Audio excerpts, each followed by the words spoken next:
es una exhortación del apóstol, alegraos, os lo repito, estad alegres, no sé qué, no sé cuántos, ¿no? Y entonces es el título que ha escogido la Congregación para los Institutos de Vida Consagrada y Sociedades de Vida Apostólica para esta primera carta a los consagrados y consagradas con motivo del año de la vida consagrada. Y son palabras del magisterio del Papa Francisco que han ido cogiendo en la congregación y han redactado 4 cartas con motivo del año de la vida consagrada. La primera es esta, alegraos, y bueno, pues vamos a empezar a leerla, ¿no? La dedicatoria es la siguiente. Dice, quería deciros una palabra, y la palabra era alegría. Siempre donde están los consagrados, siempre hay alegría. Hay alegría, y si no la hay, debería haberla. Pues esa es la primera cosa que nos tenemos que cuestionar, ¿no? Donde yo estoy, ¿hay alegría? ¿O soy un cafre con hábito? Que también puede ser. Y luego vamos a ver un poco en qué consiste la alegría, ¿no? Porque a veces el concepto que tenemos de alegría está muy deformado, ¿no? Y está equivocado. Entonces, el documento comienza diciendo lo siguiente: acoger este magisterio del Papa significa renovar la existencia según el Evangelio, no como radicalidad en el sentido de perfección y a menudo separación, sino como adhesión totocorde al encuentro de salvación, que es un acontecimiento que transforma nuestra vida. El Papa Francisco, en el coloquio que tuvo con los superiores generales de las distintas órdenes e institutos, les dijo lo siguiente: se trata de dejar todo para seguir al Señor. La radicalidad evangélica no es solo de los religiosos, se nos pide a todos. Eso es cierto, ¿no? Pero los religiosos siguen al Señor de manera especial y de modo profético. Yo espero de ustedes este testimonio. Los religiosos tienen que ser hombres y mujeres capaces de despertar al mundo. Estas son palabras del Papa Francisco, como os digo, a los superiores generales. Es verdad que todo cristiano está llamado al seguimiento de Jesucristo, pero los religiosos estamos llamados al seguimiento de Jesucristo de una manera más específica y más radical. Ahora hay que entender bien la radicalidad, porque acerca de la radicalidad pues hay también deformaciones, ¿no? Como acerca de la alegría. Y la primera pregunta que yo me formulo y os formulo: ¿en qué consiste la radicalidad? Y la radicalidad en que pretendemos vivir nos deshumaniza, nos aleja de la realidad que nos rodea, nos convierte en seres extraños, ajenos al mundo. Porque claro, hay un tópico que es verdad, pero como toda verdad puede ser deformada, y a veces se ha deformado. Los religiosos no somos del mundo, pero estamos en el mundo. Es cierto que estamos en el mundo, debemos estar en el mundo, no en el inopia ni en el limbo, y tenemos que tener los pies bien en este mundo, en el suelo, porque Jesús vino al mundo y pasó por el mundo y pisó el mundo, y no tuvo ningún inconveniente en mezclarse con el mundo. Y si hay un mandato evangélico, que es que seamos la levadura que fermenta la masa, la levadura no hace ningún efecto si no está perfectamente mezclada con la masa. Ahora, es la levadura la que vence a la masa, no la masa a la levadura. Ese es el riesgo de estar en el mundo, ¿no? Que perdamos la radicalidad. Pero la radicalidad no es algo que nos haga raros, aunque empiece por R-A. No tiene nada que ver raro con radical. Es que esta persona es muy radical o muy rara. Hacer cosas anacrónicas y extrañas no significa ser radical, significa ser anacrónico y extraño. La radicalidad supone, la palabra radicalidad viene de raíz, de radix, de la palabra latina radix. Indica que vivimos enraizados en el Evangelio. De ahí viene la palabra radical. radicalismo. Y eso significa no estar enraizado en ninguna otra cosa que no sea la buena noticia, ¿no? La buena noticia del amor que Dios nos tiene. Eso significa radicalismo, radicalidad. No significa vivir ajeno al mundo, aislado del mundo, con temor a contaminarnos, como si el mundo pudiera contaminarnos. Claro que el mundo puede contaminarnos, pero el mundo puede contaminarnos no solamente porque nos juntemos con el mundo y nos mezclemos con el mundo. El mundo también nos puede contaminar en ese régimen de aislamiento y de alejamiento, porque el mundo no es la creación, lo exterior al monasterio. El mundo, ya os lo he dicho alguna vez, es aquello en que el espíritu del mal vence, donde no está Cristo, donde no está el Evangelio, donde Dios no es la ley suprema, eso es el mundo. Por eso llamamos al demonio el príncipe de este mundo. ¿Ah? Pero el mundo no es la creación, ni lo externo al monasterio. ¿Ah? El mundo tiene un sentido negativo, lo mundano tiene un sentido negativo, porque lo que está fuera del monasterio no es mundano, sino que es real, es esta vida, es esta tierra. Y muchas veces dentro del monasterio, cada una puede tener un mundo dentro. Un mundo donde no reina Cristo, donde no reina el Evangelio, donde no reina Dios. Se puede ser tan mundana dentro del monasterio como fuera del monasterio. Yo entiendo que esto que estoy diciendo puede ser muy escandalizante, pero mi experiencia me dice que es cierto.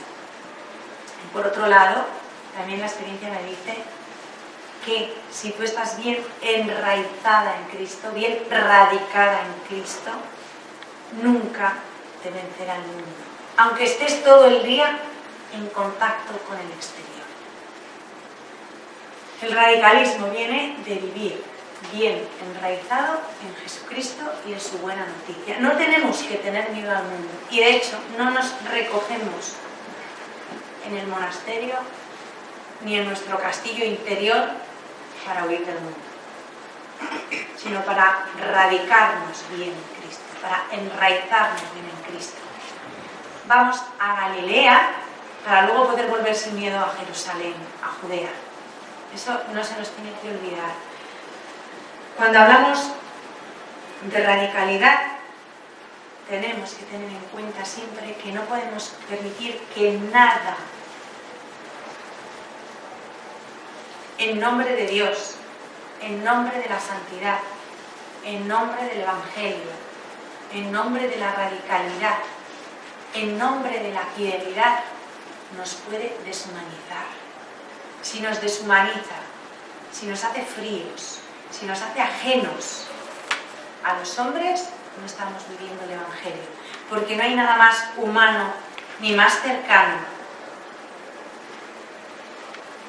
al ser humano, a los seres humanos, que la buena noticia que Jesús nos ha venido a traer. Y el religioso, la religiosa, se consagra a Dios para vivir en plenitud el Evangelio. De hecho, nos consagramos a Dios profesando los consejos evangélicos, que son humanos. La pobreza es humana, la castidad es humana y la obediencia es humana. Nuestra religión, el cristianismo, es la religión de lo humano, es la religión de la carne, porque el verbo de Dios se ha hecho hombre, se ha hecho carne. Y necesitamos la carne de Cristo y nuestra propia carne, nuestra propia humanidad, para salvarnos. No hay salvación posible fuera de la humanidad de Cristo y fuera de lo humano. Lo que no es humano no puede ser cristiano. Y si no puede ser cristiano, no puede ser santo. Luego, para ser santo, lo primero que hay que hacer es ser tremendamente humano. Tan importante es esto que Dios ha querido ser humano. Y es humano. No ha querido ser, sigue siendo humano. Dios ya nunca ha dejado de ser hombre. Jesucristo, glorioso, eucarístico, sigue siendo hombre. Esto es muy importante. La radicalidad nos tiene que que conducir, por lo tanto, a configurarnos con Cristo, a ser Cristo, a su seguimiento. Y el ideal y el fin que perseguimos con la radicalidad no es la perfección. Ah, no, no. Oiga, pues toda la vida hablando de la perfección, pues mal hablado. Lo que perseguimos es seguir a Cristo. El resto, la perfección incluida, nos será dado por añadidura. Es palabra del Señor. Buscar el reino de Dios, su justicia, el seguimiento de Cristo, y lo demás vendrá en el lote. No es que yo esté buscando la perfección, pues sigue buscando. A lo mejor algún día atinas, pero no es la mejor manera. La cuestión es seguir a Cristo, y más siendo religiosos y religiosas. Todo cristiano está llamado a seguir a Cristo, pero nosotros más. Y en ese seguimiento de Cristo, si de verdad le seguimos comprometidamente y coherentemente, arrastraremos con nosotros a un montón de personas. No vamos solos siguiendo a Cristo, no vamos a salvarnos solos. Si mi seguimiento de Cristo es coherente, esto es como un imán. Por atracción me seguirán otros siguiendo a Cristo, ¿no? Estamos llamadas a un seguimiento profético. Y el profeta es aquel que tiene un mensaje de Dios. Y nosotras lo tenemos. Nosotras en concreto, esta comunidad tiene un mensaje de Dios y tiene obligación de anunciarlo, de proclamarlo, de gritarlo. Nuestra vida, toda nuestra vida, todo lo que hacemos, desde que nos levantamos hasta que nos acostamos, incluso nuestro descanso nocturno, tiene que ser un grito profético que despierte al mundo, que saque a la gente del aplatanamiento, que les espabile, hasta el punto de que ese grito pueda llegar a resucitar a un muerto, no solamente a despertar a un atontado, porque algunos están atontados, otros directamente están muertos. Nuestra vida, el grito profético de nuestra vida tiene que sacudir de tal modo el mundo que los atontados espabilen, despierten y los muertos resuciten. Y nuestra oración más repetida, una de las más repetidas, tiene que ser la de Marta. Si hubieras estado aquí, no habría muerto mi hermano. Hay que ponerse delante de Dios y pedir de esa manera, ¿no? Si hubieras estado aquí, Señor, no habría muerto mi hermano.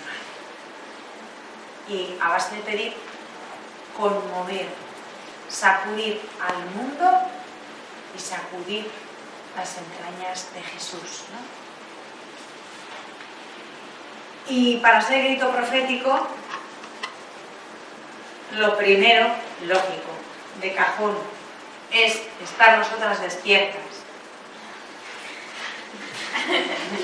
Cosa que no siempre sucede.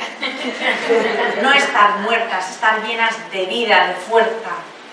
Tú no puedes dar lo que no tienes, tú no puedes transmitir vida si estás muerta, llena de vida, de fuerza, de empuje, de deseos.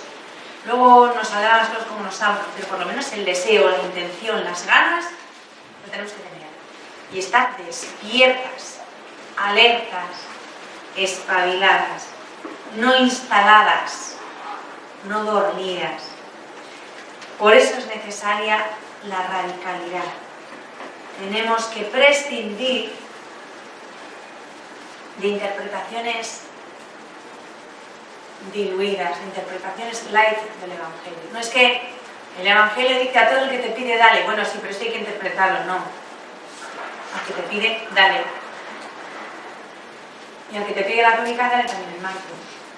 Y al que te haga un bofetón, pon el otro lado de la cara para que te dé otro. Cuando ya no te quede cara, pues no sé, ya no sigue más. Esperemos que cuando a ti no te quede cara, al otro no le quede mal. Y ya deje, ¿no?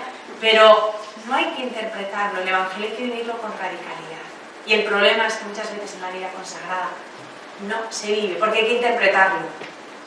Mirad, las interpretaciones para los exegetas están muy bien. es su trabajo y lo hacen fenomenal. Pero para vivir no hay que interpretar, hay que vivir. Hay que vivir. Amad a vuestros enemigos, no hay interpretación. Tienes que hacer un esfuerzo para amar a esa persona que es tu adversario, que te está mortificando, que te está haciendo sufrir, que te está... No hay que interpretarlo, hay que amarlo, punto. Ya. El que quiera verse conmigo, que se niegue a sí mismo, que cargue con su cruz y me siga. Bueno, espérate, hay que interpretarlo, que no. Niégate. O sea, no hagas lo que tú quieres hacer. Y carga con eso que te cuesta, que te mortifica, que te hace sufrir, y vete con Jesús. No hay que interpretarlo. Ah, no, no. O sea, lo de que hay que interpretar el Evangelio es una excusa burda, más o menos refinada, de los mediocres. Los santos no han interpretado el Evangelio, lo han vivido. Y solamente así se puede ser profeta. Y solamente así se puede ser santo, viviendo el Evangelio. Interpretándolo, pues puede ser que llegues a ser una gran exegeta, pero santa no vas a ser. Porque el Evangelio no está para que lo interpretes, sino para que lo vivas. Jesús no dijo que interpretáramos el Evangelio, sino que viviéramos, ¿no? Id, haced, vivid. Mirad que os envío como ovejas en medio de lobos. ¿Cómo interpretamos eso? Que no hay que interpretarlo, tú sales y que sacuden y ya está, sin interpretación ninguna, es que es real, ¿no? De las interpretaciones del Evangelio es una de las cosas que las llevo muy mal. Porque cuando intentas vivir el Evangelio te miran como si fueras rara, ¿no? Y dices, no, a ver, los raros sois vosotros, que decís una cosa y luego hacéis otra. Es muy triste que porque una persona intente ser coherente con lo que dice el Evangelio y lo que profesa cuando dice el credo, sea considerada rara, excepcional. No, es que eso tendría que ser habitual. Lo excepcional tendría que ser lo otro, lo de los que se paran a interpretar, ¿no? Entonces, en ese sentido, tenemos que ser muy raras, porque tenemos que ser muy evangélicas, muy radicales. Y no solamente hacer lo que el Evangelio dice, lo que Jesús nos dice en el Evangelio, sino ver el Evangelio, contemplar el Evangelio e imitar la vida, la conducta, las actitudes de Jesús que están ahí reflejadas en el Evangelio, ¿no? El Evangelio es noticia no solo por el mensaje, por las palabras de Jesús. El Evangelio es un retrato, un modo de vivir, que es el de Jesús. Y esa es la gran buena noticia, ¿no? Que nosotros queremos vivir como Él. Y por eso vivo los consejos evangélicos. Y por eso estoy en la vida consagrada. Porque me he comprometido de manera especial a vivir la radicalidad del Evangelio. Seguimos con el documento. Dice el Papa en Evangelii Gaudium: en la limitación de la condición humana, en el afán cotidiano, los consagrados y consagradas vivimos la fidelidad dando razón de nuestra alegría, siendo testimonio luminoso, anuncio eficaz, compañía y cercanía para las mujeres y hombres de nuestro tiempo que buscan la Iglesia como una casa paterna. Estas palabras del Papa son una invitación a renunciar, esto es muy importante, a los razonamientos institucionales y a las justificaciones personales. Una palabra provocativa que cuestiona nuestro vivir, a veces adormecido. Es lo que os acabo de decir, ¿no? Esta carta, alegraos, es una carta, como os digo, de la congregación, recogiendo varios aspectos del magisterio pontificio y del magisterio ordinario del Papa Francisco. Pues esta carta responde a esta invitación del Papa y quiere iniciar una reflexión compartida que permita una confrontación real y leal, dentro de la lealtad, de la autenticidad, entre el Evangelio y nuestra vida. Hay que coger el Evangelio, hay que coger mi vida y ponerlos así, de frente, y confrontarlos y mirarnos, ¿no? Atrevernos a mirar nuestra vida en el Evangelio. Esto abre la puerta a un itinerario común, a la reflexión personal, fraterna, de instituto, de comunidad, con el deseo de atreverse a tomar decisiones evangélicas, con frutos de renovación fecundos en la alegría. La primacía de Dios es plenitud de sentido y de alegría, decía Juan Pablo II en Vita Consecrata, para la existencia humana, porque el hombre ha sido hecho para Dios y su corazón estará inquieto hasta que descanse en él.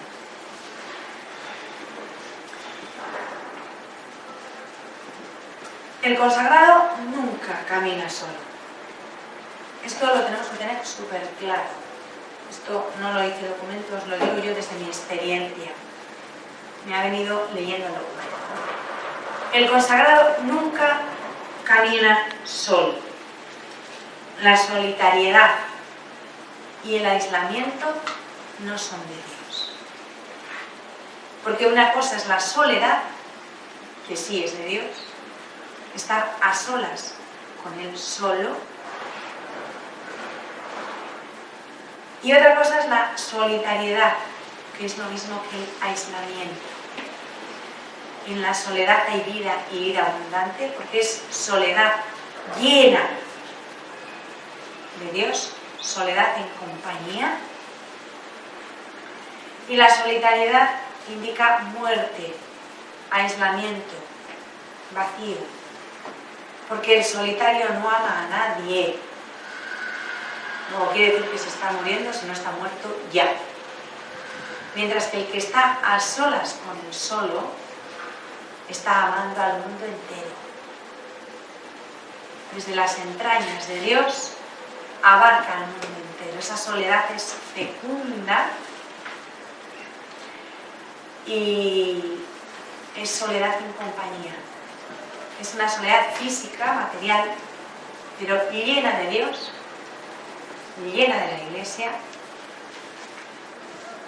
y llena de la humanidad entera. En la soledad fue engendrado el Verbo en el seno de su madre. Y esa soledad ella la mantuvo siempre. Y todos los grandes místicos han mantenido ese espacio íntimo de soledad para él solo. Y es fecundo. La solitariedad, el aislamiento. Eso es muerte. Porque el solo, el que vive en soledad, vive una comunión fraterna profunda con los miembros de su comunidad y con la humanidad entera. Mientras que el solitario, el aislado, puede estar siempre rodeado de gente, pero no vive la comunión. Y si no vives la comunión, estás muerto. No hay vida fuera de la comunión. La comunión en Cristo y la comunión con los hermanos. El solitario y el aislado, que como os digo no es de Dios, suele tender a segregarse de la comunidad, a separarse físicamente de la comunidad, a ir a contrapelo siempre. Si uno sube, yo bajo, si bajan, yo subo. Y la frase que le define sería: ¿de qué se habla? Que yo me opongo. ¿Que cantamos? Pues yo hablo. ¿Que hablamos? Pues yo canto. ¿Que dormimos? Pues yo me levanto. ¿Que nos levantamos? Pues yo me duermo. Os reís, lo estoy diciendo un poco exagerado, pero hay personas que viven así, ¿no? Y esas personas son las personas más estériles del mundo. Aunque hagan exteriormente todo perfecto y fenomenal y sean modelos de observancia regular, no sirve de nada. Porque no tienen vida. Porque si el sarmiento no está unido a la vid, nunca va a dar fruto.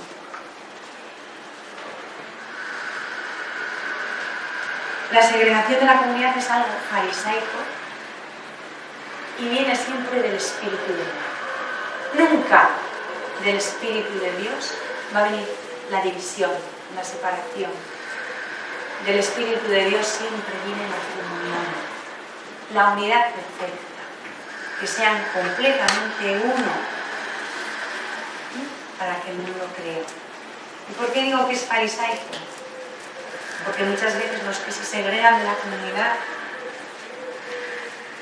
lo hacen en virtud, se dicen ellos, de una perfección mayor, porque en la comunidad hay imperfecciones y yo me separo de la comunidad para vivir más perfectamente. Es un engaño sutil. En la comunidad puede haber imperfecciones, y las hay seguro, porque la comunidad es de miembros humanos, pero en la comunidad está Cristo. Y en la comunidad hay vida. Y en tu aislamiento, en tu solitariedad, aunque todo sea más perfecto, no hay vida. Es estéril, está muerto. Porque no está Cristo. Y porque el que desprecia a la comunidad y se separa de la comunidad, desprecia a Cristo. El que a vosotros oye, a mí me oye. El que a vosotros desprecia, a mí me desprecia. Y es farisaico, porque generalmente la persona que se segrega buscando una mayor perfección, en el fondo está diciendo, te doy gracias, Señor, porque no soy como esas. Y eso no es de Dios. Jesús formó una comunidad apostólica con 12 mindrugos. No buscó 12 perfectos. Eran unos tarugos de preocupar. Él no pretendió cambiarles, ni se aisló de ellos buscando una perfección mayor. Dijo, no voy a estar con ellos porque son un acto de berzas, no se enteran de nada, pierdo el tiempo y dado mi nivel de santidad, voy a perder el tiempo con ellos. En ningún momento hizo eso. Es más, con paciencia les enseñaba, con sentido del humor les reprendía. ¿Qué conversación es esa que traíais por el camino? ¿De qué hablabais? Y todos se pusieron a silbar porque nadie dijo de qué estaban hablando.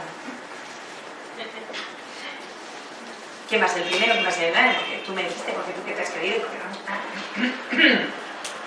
Y Jesús, que sabe de qué van, en vez de echarles una broma y decir, pero ¿cómo os lo tengo que decir? Que el que quiera ser el primero, que... No, se vuelve como, ¿qué? ¿De qué habláis? Contadme.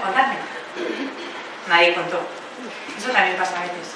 Llega la priora, de pronto todo el mundo hablando, llega la priora, todo el mundo se cae y dice, ¿de qué habláis? No, nada, pero contadme de qué estáis hablando hace 2 segundos. Bueno, pues de algo no muy bueno sería cuando no lo voy a contar, ¿no? Pues Jesús no se enfada.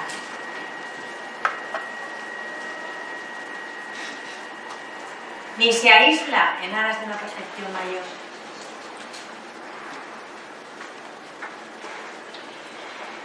Necesitamos la comunidad. Sin la comunidad no se puede hacer vida el Evangelio. El Evangelio y las bienaventuranzas precisan de una comunidad de fe. No se puede vivir el Evangelio solo y en régimen de aislamiento. Con lo cual es imposible ser santo solo y en régimen de aislamiento. Entonces, para ser santa, ¿tengo que aguantar todas estas? Sí. Y todas estas te tienen que aguantar a ti, claro. Viceversa. Pero cuando se vive del Espíritu de Dios y se acepta a la comunidad como algo recibido de Dios, con todas las limitaciones que pueda tener, la comunidad es un regalo de Dios. El mejor regalo que hemos recibido de Dios. Todas estas berzas. Y hay de ti el día que te falte. Yo no lo he vivido, nunca, gracias a Dios, nunca he vivido eso, no he pasado esa experiencia. Creo que tal y como soy me hubiera muerto si el Señor me hubiera puesto en esa disyuntiva. Pero debe de ser terrible, personas que me lo han contado, que sí lo han vivido, verse en un momento dado sola y sin comunidad. Yo no lo he vivido, repito, pero valorar lo que tenemos. No siempre se tiene una comunidad, no siempre se tiene un hogar, porque la comunidad es hogar. No siempre se tiene.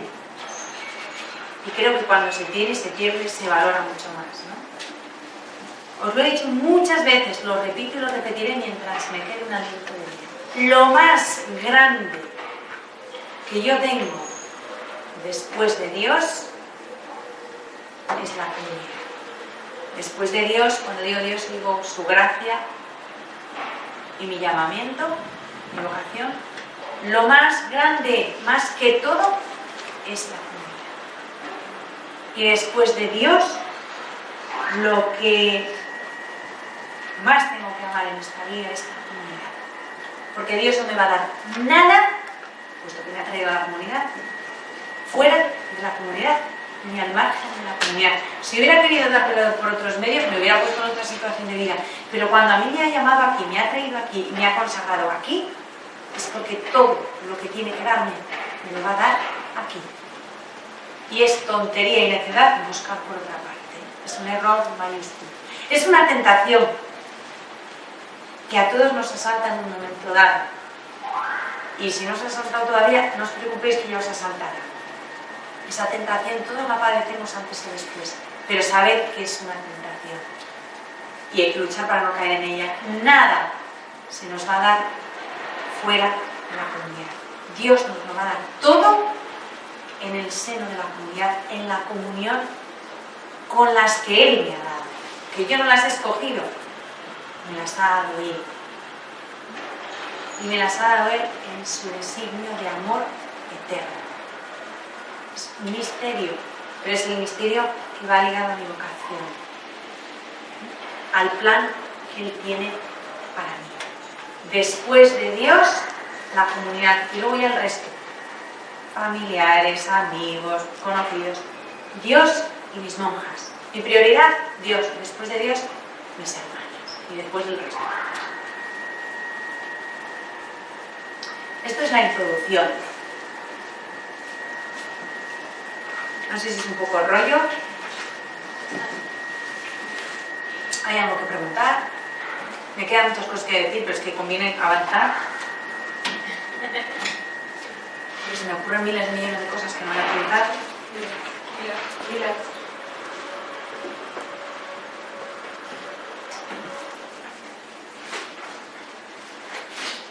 A ver, vamos a seguir porque esas cosas se encajan mejor después. Y si la digo antes, luego cuando llega el después no.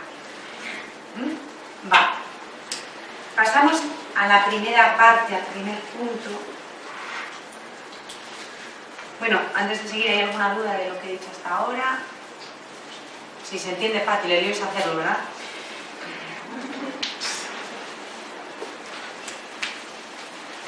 Alegraos. Se titula Alegraos.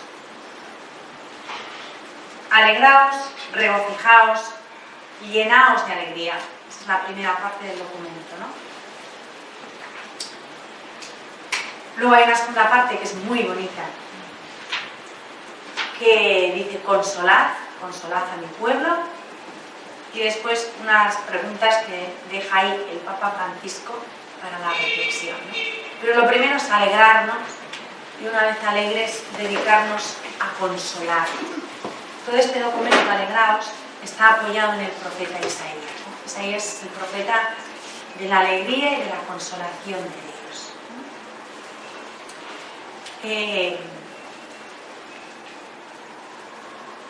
Personalmente, después de Oseas, Isaías es mi profeta favorito, pero Oseas es Oseas. Y luego ya viene Isaías, ¿no?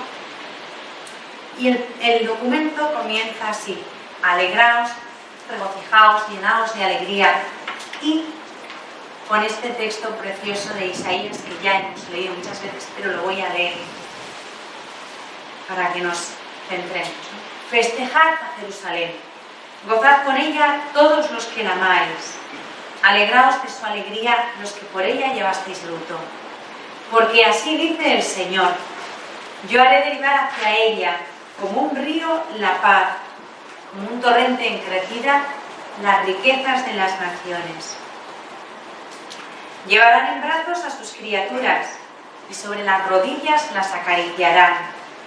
Como un niño a quien su madre consuela, así os consolaré yo, y en Jerusalén seréis consolados. Al verlo, se alegrará vuestro corazón y vuestros huesos florecerán como un prado. La mano del Señor se manifestará a sus siervos. Isaías 66, 10, 14. A la escucha.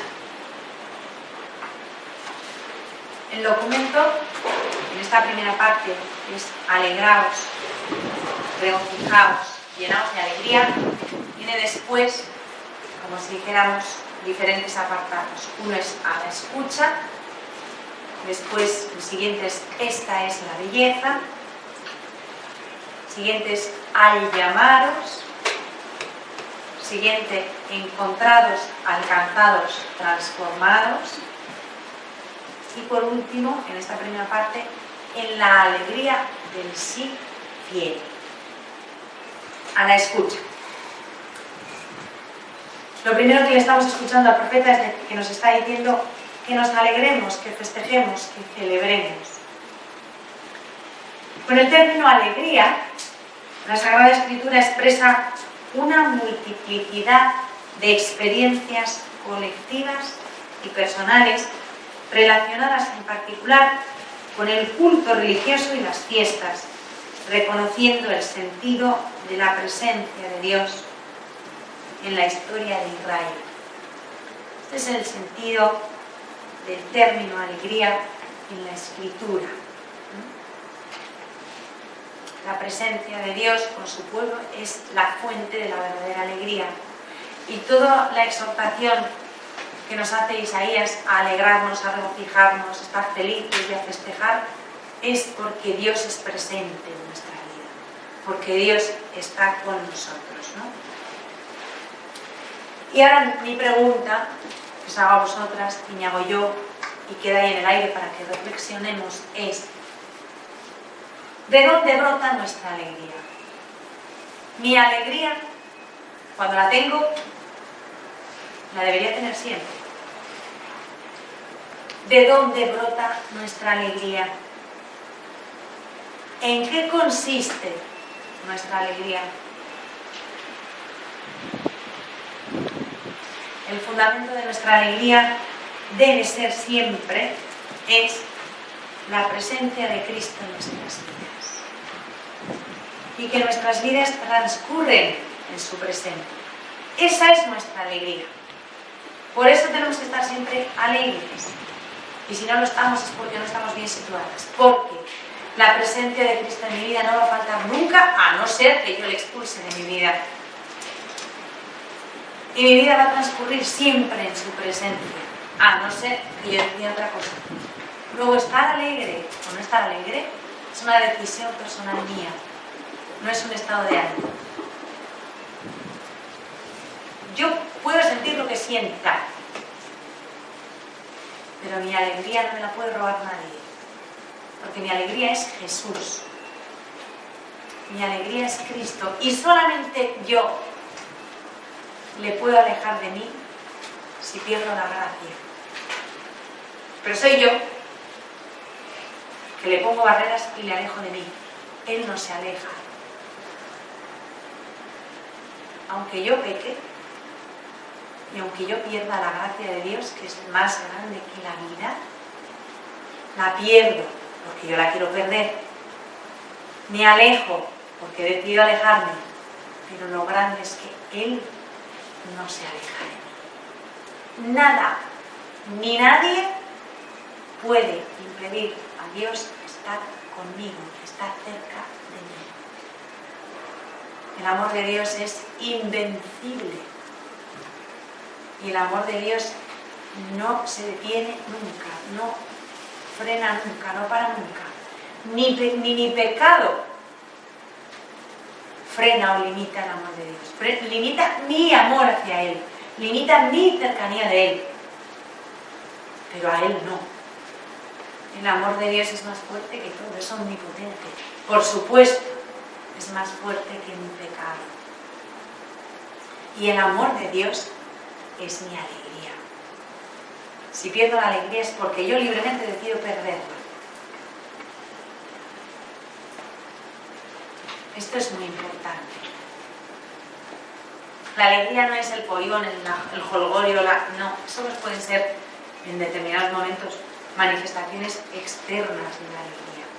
Pero la alegría es algo mucho más grande, mucho más profundo y mucho más sólido. La alegría, nos dice el documento, es el don mesiánico por excelencia. Como Jesús mismo nos promete, para que mi alegría esté en vosotros y vuestra alegría sea colmada. Es un don mesiánico. Cuando Jesús se entrega a sí mismo,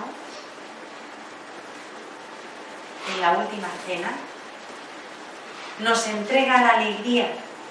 Se entrega para que la alegría de Él esté con nosotros y nuestra alegría sea colmada. Juan 15, 11. Juan 16, 24, Juan 17, 13.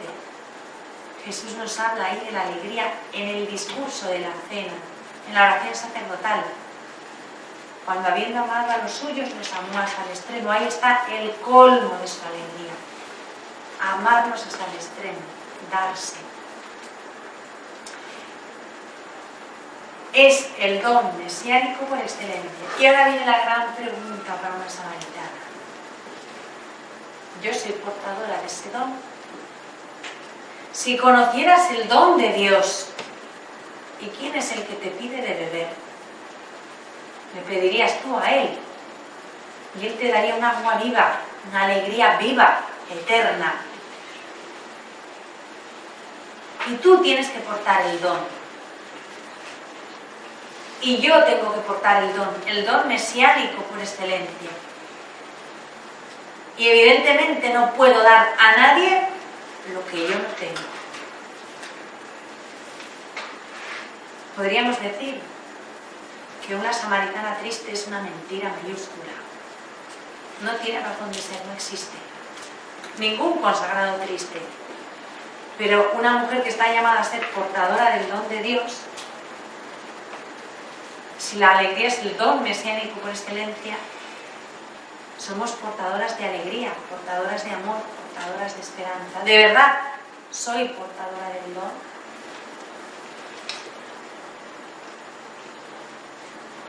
San Pablo, dice el documento, dice que la alegría es fruto del Espíritu. Gálatas 5:22.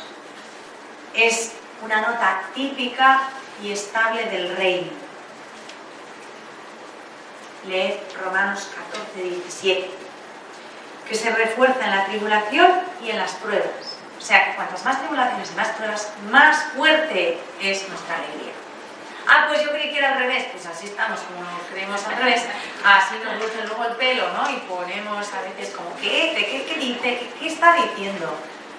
La tormenta, le ha afectado la tormenta, la pobre no sabe qué dice. No lo digo yo, lo dice San Pablo en la primera carta a los Tesalonicenses, capítulo 1, número 6, que en la tribulación y en las pruebas se refuerza nuestra alegría. Cuanto más nos chinchen, más alegres, más don para aportar. Y ahora pregunto yo,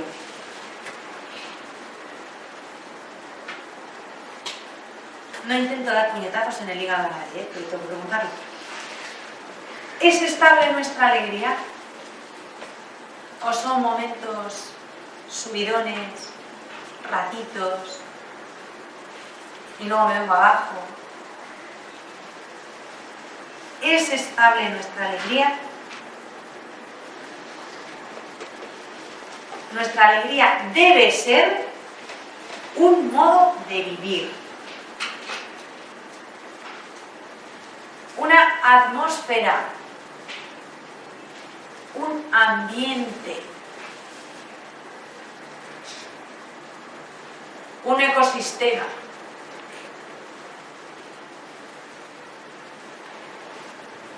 No un estado de ánimo fluctuante, cambiante. Nuestra alegría es Jesús, hermanos. Y Jesús ni pasa ni cambia.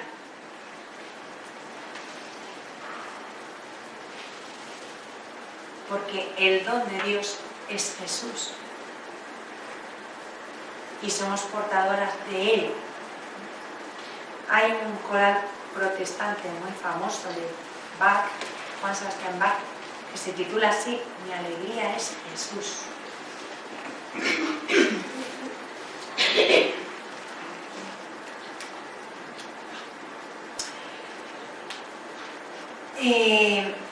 El documento sigue diciendo: para captar el sentido pleno del texto citado, ofrecemos una breve explicación de Isaías 66:10, cuando dice: Alégrate, Jerusalén, y regocijaos por ella todos los que la amáis, llenaos de alegría por ella, dice el profeta Isaías.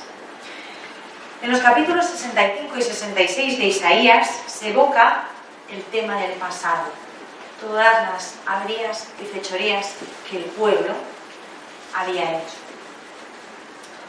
Y lo evoca con imágenes a veces un tanto crudas, fuertes, pero lo evoca invitándonos a olvidarlo, porque Dios quiere hacer brillar una nueva luz, una confianza que sanará toda infidelidad y toda crueldad. Desaparecerá la maldición, fruto de la inobservancia de la alianza, porque Dios desea hacer de Jerusalén un regocijo y de su pueblo una alegría. Isaías 65:18. Si podéis luego buscar las citas, porque son francamente preciosas. Y prueba de esto es que la respuesta de Dios llegará antes incluso que la súplica. Isaías 65:24 dice así: antes de que me llamen, yo les responderé. Qué bonito es eso. Antes de que tú me llames, yo ya te estoy respondiendo. Ese es nuestro Dios, el que nos invita a la alegría, ¿no? Y es muy sugestiva la analogía de Jerusalén como madre, que se inspira en las promesas de Isaías 49, 18 y 29, cuando empieza diciendo que nos lleva tatuados en la palma de sus manos y que de mis ruinas, de mis desolaciones emergerá nuevamente Jerusalén. Isaías 49. Pues el país de Judá se llena de pronto de cuantos regresan de la dispersión después de haber vivido una gran humillación. Esto equivale a decir que los rumores de liberación han fecundado a Sión de nueva vida y de esperanza. Y Dios, que es el Señor de la vida, llevará hasta el fin la gestación, dando a luz sin fatiga a hijos nuevos. De este modo, Sión madre, Jerusalén, se ve rodeada de hijos, siendo para ellos nodriza tierna y generosa. Esto, lo dice el documento, es una imagen clara y evocadora de nuestra maternidad, de lo que tiene que ser nuestra maternidad. Porque la nodriza no es una madre. La nodriza alimenta a sus pechos a aquellos que le son confiados, pero no son sus hijos. Los adopta y les alimenta. Y esa es nuestra llamada: alimentar con nuestra vivencia íntima de nuestro pecho a nuestros hijos adoptivos.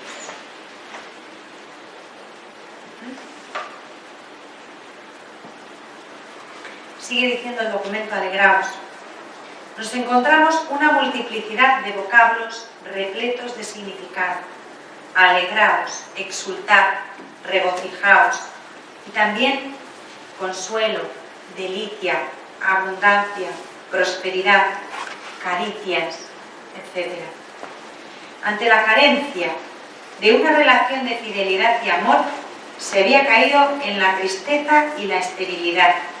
Ahora, la potencia y la santidad de Dios restablecen sentido y plenitud de vida y de felicidad, expresada con términos pertenecientes a las raíces afectivas de todo ser humano, que despiertan emociones únicas de ternura y seguridad. Todas estas expresiones que acabamos de leer en Isaías y que el documento nos recuerda, nos hace caer en la cuenta de que están ahí, son expresiones que adelantan ya la esencia del cristianismo. En Isaías está prefigurado cómo va a ser la alianza nueva, ¿no? Sobre qué valores, sobre qué sentimientos, sobre qué realidades humanas se va a edificar, ¿no?, la alianza nueva. ¿Cuál va a ser la esencia del cristianismo?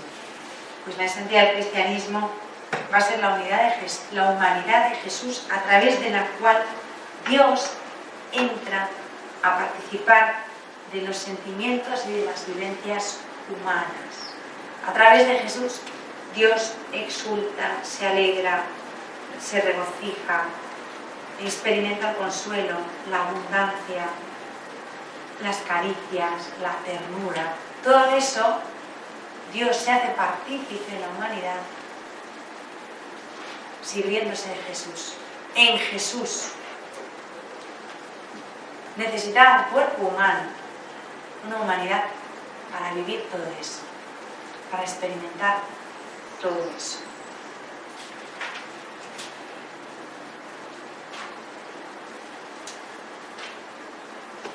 El siguiente apartado del documento es: esta es la belleza. Esta es la belleza de la consagración, es la alegría, dice el Papa Francisco el 8 de julio del 2013, en un encuentro con seminaristas, novicios y novicias. Y les dice el Papa: no hay santidad en la tristeza. Así de claro y así de categórico.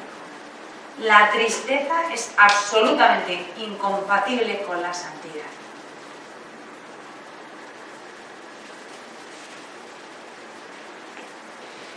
No estéis tristes como quien no tiene esperanza, dice San Pablo en la primera carta a los Tesalonicenses 4:13. La alegría no es un adorno superfluo, es exigencia y fundamento de la vida humana. Acabamos de decir hace un momento que la alegría es Jesús. Y Él es exigencia y fundamento de mi vida. Y ahí está mi alegría. En el mundo, dice el documento, con frecuencia viene a faltar la alegría. No estamos llamados a realizar gestos épicos, ni a proclamar palabras altisonantes, sino a testimoniar la alegría que proviene de la certeza de sabernos amados y de la confianza de ser salvados. Qué bonito es para nosotras oír esto en el magisterio ordinario de la Iglesia. Estamos llamados a testimoniar la alegría que proviene de la certeza de sabernos amados y de la confianza de ser salvados. Justamente eso es la esencia, la raíz de nuestro carisma. Gritar al mundo eso, que somos amados. Y en esa certeza descansamos. Y en esa certeza se apoya nuestra alegría. De esa certeza, mejor dicho, emana nuestra alegría. De sabernos amados por Dios, con un corazón de hombre, y de la confianza de que ese amor nos trae la salvación, me posibilita la salvación. Y ese testimonio nos está diciendo la congregación que los religiosos estamos llamados a darlo, todos, nosotras de manera específica.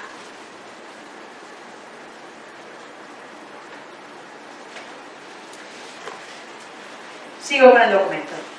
Nuestra memoria breve y nuestra experiencia frágil nos impiden con frecuencia alcanzar la tierra de la alegría donde poder gustar el reflejo de Dios. Tenemos 1000 motivos para permanecer en la alegría, la cual se nutre en la escucha creyente y perseverante de la palabra de Jesús, para que mi gozo esté en vosotros y vuestro gozo sea colmado. Juan 15, 11, 20. La tristeza y el miedo deben dejar paso a la alegría. Festejad, gozad, alegraos, dice el profeta. Es una invitación a la alegría. Todo cristiano, dice el Papa Francisco, sobre todo nosotros, estamos llamados a ser portadores de este mensaje de esperanza que da serenidad y alegría, la consolación de Dios, su ternura para con todos. Pero solo podemos ser portadores si nosotros experimentamos antes la alegría de ser consolados por Él. Sigue el Papa Francisco. Yo he encontrado algunas veces a personas consagradas que tienen miedo de la consolación de Dios, y yo también las he encontrado. Y pobres se atormentan porque tienen miedo de la ternura de Dios. Pero no tengáis miedo, no tengáis miedo. El Señor es el Señor de la consolación, el Señor de la ternura. El Señor es Padre y Él dice que hará con nosotros como una mamá con su niño, con su ternura. No tengáis miedo de la consolación del Señor. El Papa Francisco, la evangelización se hace de rodillas. Es un discurso que pronunció en un encuentro de catequistas. No tener miedo de la ternura de Dios. Hay religiosos, el Papa dice que los han encontrado, yo también, Hay religiosos y religiosas, y no digamos eclesiásticos, que tienen más miedo de la ternura de Dios, de la condescendencia de Dios, que de la justicia o la cólera de Dios. ¿Por qué? Porque la ternura de Dios nos desarma, nos deja al descubierto.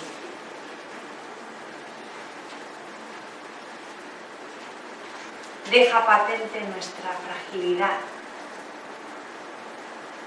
Y eso nos da mucho miedo. Preferimos permanecer en nuestra armadura, con todo perfectamente controlado, a quedarnos en la intemperie. Y la ternura de Dios nos deja totalmente vulnerables y a la intemperie, como un niño en brazos de su madre. Y nos cuesta mucho. Queremos ser adultos en la fe, razonables, tener todo controlado. Y en definitiva, ahí subyace el deseo de decir: yo controlo, yo hago las cosas, yo. En el fondo está mi yo, mi voluntad. Mientras que el niño desvalido, el que queda a la intemperie y al descubierto por la ternura de Dios, ese no decide, no controla, se fía de Dios, vive en el regazo de Dios, en la consolación de Dios, en la ternura de Dios, pero el precio que tiene que pagar es el de no controlar su propia vida, no decidir, no tener voluntad propia, vivir abandonado en ese regazo, ¿no? confiado, sabiéndose amado y dejándose amar, renunciando a su propia voluntad y a sus propias decisiones. Y eso nos da un miedo